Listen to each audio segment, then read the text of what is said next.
Japan's premier anime magazine is finally available in English. To get any closer to the source, You'd have to read Japanese. I can't read Japanese, so I guess I really don't have a choice here. Oh, hey, welcome to the Rerun Lounge. I'm Remy, and let's talk about Newtype.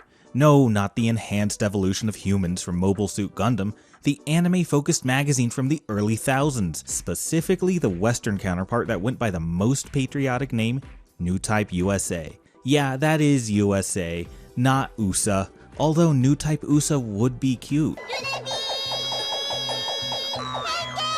In the early thousands, anime had already rooted itself in American culture and was starting to spread steadily, but was still pretty niche. With very little mainstream appeal at the time, I would turn to early thousands internet to satiate my hunger for more anime goodness. I mainly stuck to forums and fan sites, so I had to make sure I double checked my information. Imagine my surprise when I discovered a magazine revolving solely around Japanese animation had made its way to the US in 2002, and it already did the fact checking for me. Enter Newtype USA, the moving pictures magazine, published by AD Vision, the very same company that distributed anime, sometimes called ADV Films. Well, now along with anime and manga, they wanted to take a slice of that monthly magazine pie.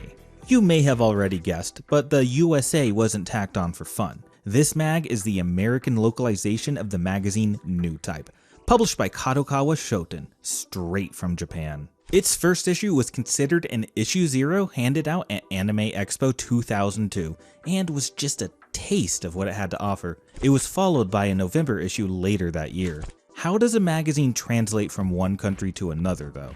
You would think that some of the content mainly had appeal in its native country. Well, exceptions had to be made. It wasn't just reusing the cover image and name of its Japanese counterpart, nor was it a one-to-one translation. About 30% of the magazine was changed for American audiences, keeping roughly 70% as close to the original as they could, including cover stories and some of the articles. It even had a Japanese reading orientation, from right to left. It felt so pure flipping through the pages. That same feeling you get from reading right to left oriented manga, as opposed to the Western flipped manga, or watching an anime with subtitles. No hate to those who like dubs, I'm still a fan of plenty of dubs myself. Newtype USA wasn't the first anime magazine to be printed in America though.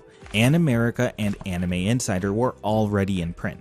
Newtype was the new kid on the block. Sort of. Newtype Japan had been running since 1985, so the OG was a veteran. Actually, it turns 40 this year. Congrats. When Newtype USA hit the scene, it started strong with about 30,000 subs, and then in a span of a year, or 11 issues, it quadrupled in subs to 119,000. Absolutely bonkers. Maybe I can do the same if I really try hard. Other than its roots stemming from Japan giving it a little edge, Newtype USA went in hard and appealed to the lizard brain. It was packed with tons of freebies and no one can turn down a freebie. Free bonus gear in every issue. poster, centerfold, manga, postcard, DVD. That's no lie. This mag was chonky and stuffed full of extras. Christmas came once a month, the postal worker was Santa Claus, and the gift wrapping was a clear poly bag that I shredded like microplastic didn't exist. Because it didn't. It was 2002 and scary things didn't exist yet. After massacring that poor plastic bag, I was left with a gargantuan 12 by 9.5 inch magazine that had a glossy cover and a neato anime character looking back at me.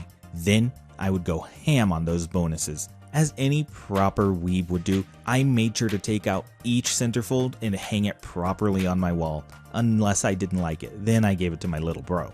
Fittingly, Cowboy Bebop's Faye was the initial centerfold of issue 0. Don't look at me like that. They were tasteful centerfolds. I didn't hang hentai on my walls.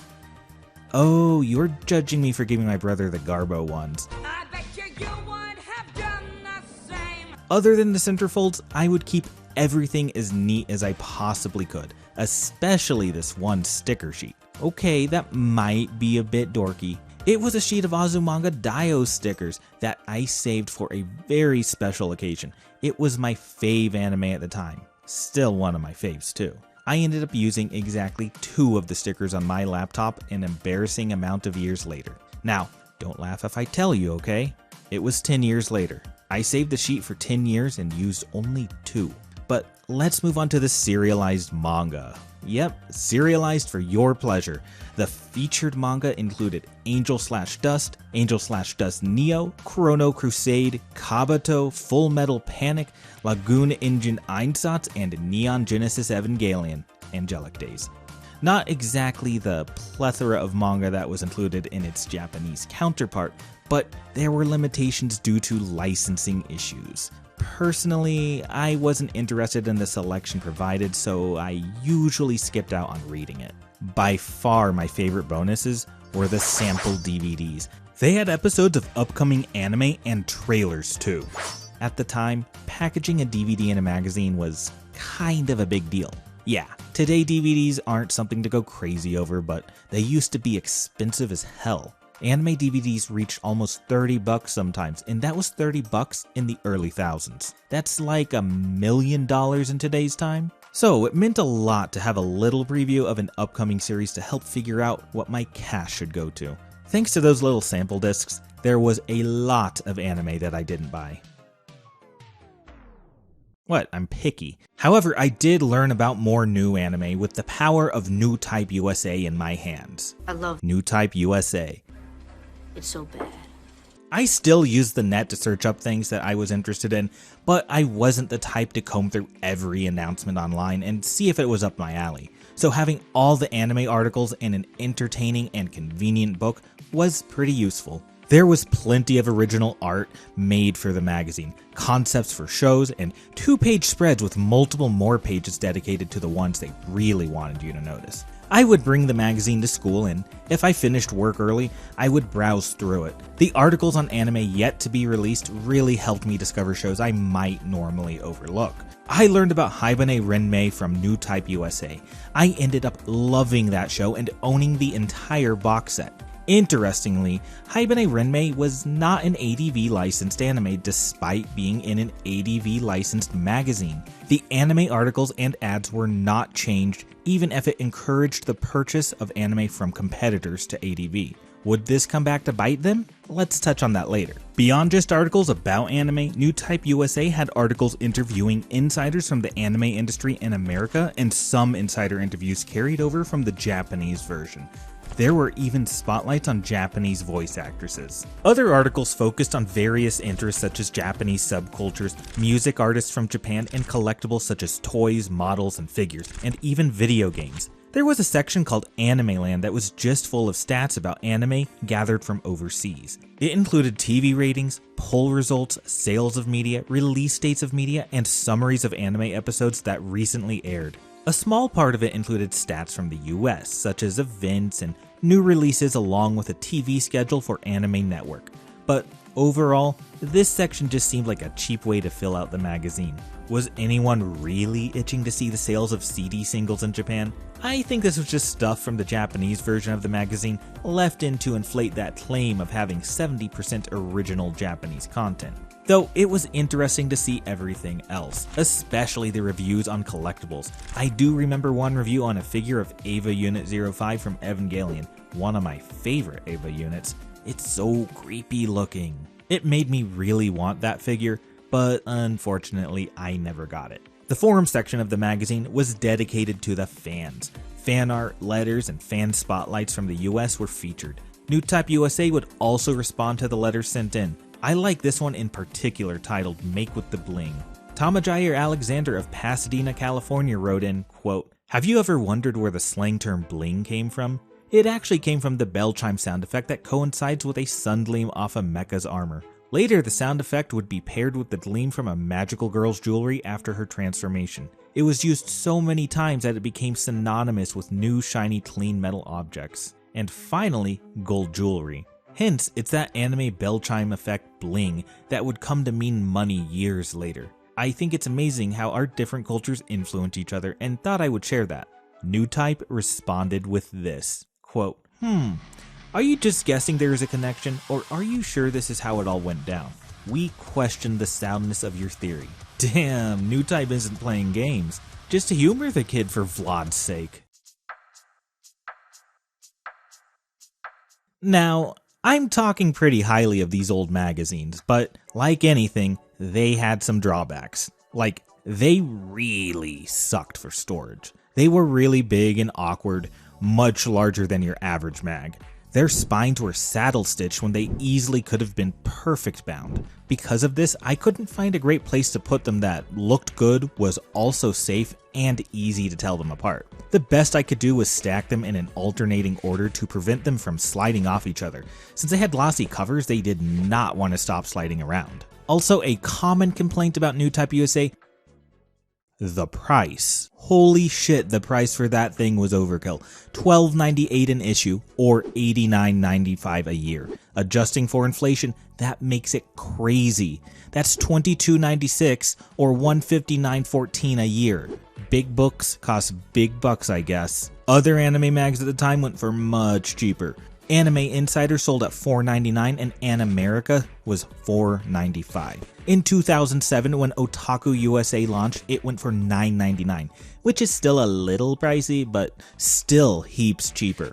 Was Newtype USA really worth it? Yeah, you got some neat freebies, yeah, you got a full color spread and some nice anime info, but I'm gonna be honest, I loved the thing, but it was a novelty. A beloved novelty. And I was one of the people that enjoyed that aspect of it, until I didn't and canceled it after about 2 years, way before its final issue. I ended up unsubscribing because all the news in the USA version of the magazine was already available online, before the magazine was sent out, making it outdated. Sometimes by months. Any avid anime fan would visit one of the many forums online to get up-to-date news. Hell, you didn't even need to be in the know where to go. Anime News Network, an American-founded site, already had all the most up-to-date news, and it was founded in 1998. Newtype USA ultimately came to an end after 64 issues. A 6-year run that ended in February 2008, and it went out in the most unceremonious way possible. A tacked on sentence that was almost microscopic on the last page of the issue. Quote, "Oh no, we've just received word that this is the last issue of Newtype USA magazine.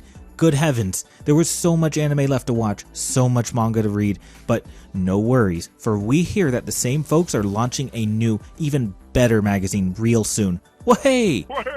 Oh, and since this is the last issue, I can say anything I want without repercussions. Sweet. Hey, wait till you hear the dirt I got about all the— oh crap, I'm out of— a silly quote to go out on, but also pretty depressing that it happened so suddenly.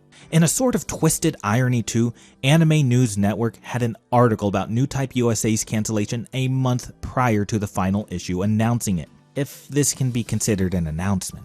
There is a lot of speculation on what truly ended it, from licensing issues with Kadokawa to just not being able to keep up with the internet. Ultimately though, it was because ADV was going out of business, and they did the following year in September 2009. Did ADV's advertising of competitor shows speed up their downfall? I don't think so, but what do you think? Did ADV play a dangerous game and end up shooting themselves? Before they went under though, Newtype USA was replaced with Peak Magazine, a magazine in a similar vein, but other than just what Newtype USA covered, it expanded into tech, gadgets, and American comics.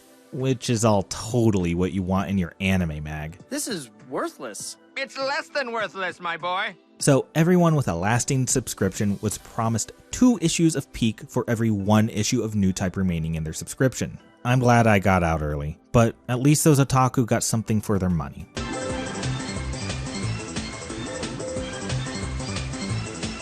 Ugh, that's rough. I don't remember how I caught word of Newtype magazine, but I think it was through an ad at the end of one of the mini manga that I used to read. Or was it on one of the dozens of DVDs that I used to rent? I think most people learned of the publication through this really cheesy ad that played on the Anime Network channel. Japan's premier anime magazine is finally available in English. To get any closer to the source, You'd have to read Japanese. packed with over 200 pages month after month. Free bonus gear in every issue. Poster, centerfold, manga, postcard, DVD. Free in every issue. Newtype USA. It begins where the other anime magazines end. Log on to www.newtype-usa.com and subscribe now. Newtype USA was a great magazine while it lasted. It was really special to read a publication that pertained to one of my biggest interests and have it come straight from Japan. All the extras included made it feel like a mini Christmas every month, and it gave me something to read when I had a little spare time at school. But truthfully, there was very little reason to buy it. Don't get me wrong though, I don't regret even a second of my subscription, and I had a lot of fun reading it and discovering new anime. Alrighty loungers, thanks for sticking around till the end. If you enjoyed your stay, please consider leaving a like, smashing subscribe, or contributing a comment below. It was great chilling with you, and I hope to see you return to the Rerun Lounge.